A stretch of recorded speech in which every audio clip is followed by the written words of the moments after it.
Greetings, gamers. Black Barnes here.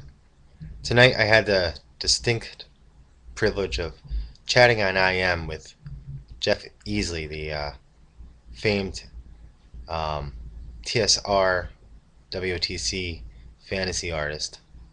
Um, you may remember him from First Edition's second release of the Player's Handbook with the wizard on the front, um,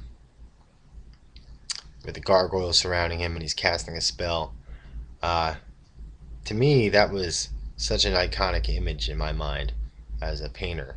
That was one of the first images I studied in detail, and seeing the veins underneath the gargoyle's skin, and just the translucent effects that were portrayed by the mist, and some of the lighting effects.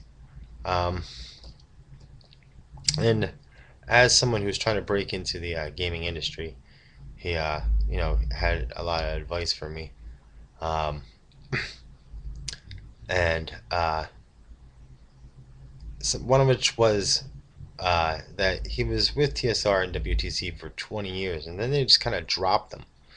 And you don't see much of his stuff in the newer products, here and there, but for the most part, uh, it's a newer artist, and there's a newer style with it, and compared to the old style. Now, I got to thinking about some of the reasons why that may be. Um, and I kind of figured that they didn't want 12-year-olds to be using realistic artwork as a reference point, um, in their minds, to spark their imaginations on subject material that may be violent uh, in the game. Um, and I think that Jeff may have fallen victim to being too realistic of an artist, which I enjoyed. I mean, his art is great. I mean, he's gonna go down in history as one of the great fantasy artists of all time. I'm sure about that. I mean, he's in so many of our minds, when we think about fantasy art. Um,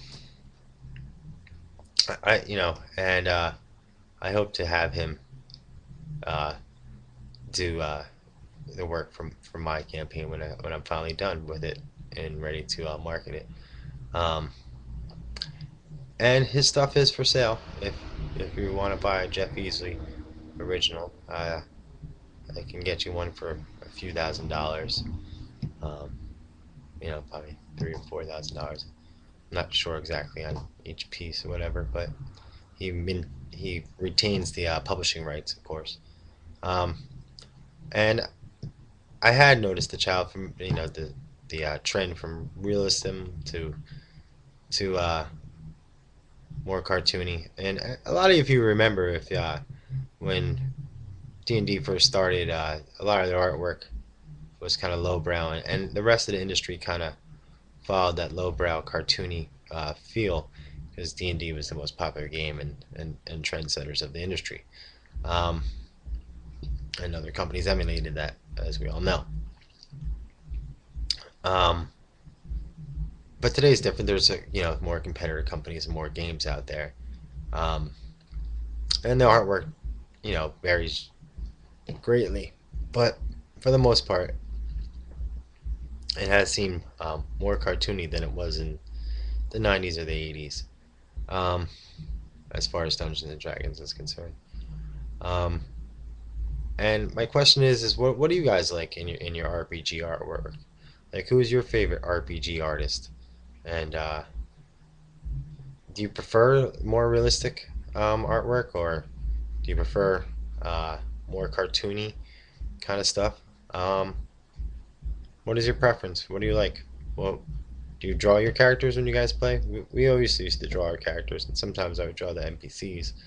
Um, but I'd be interested in hearing. I'd like to know. Happy gaming.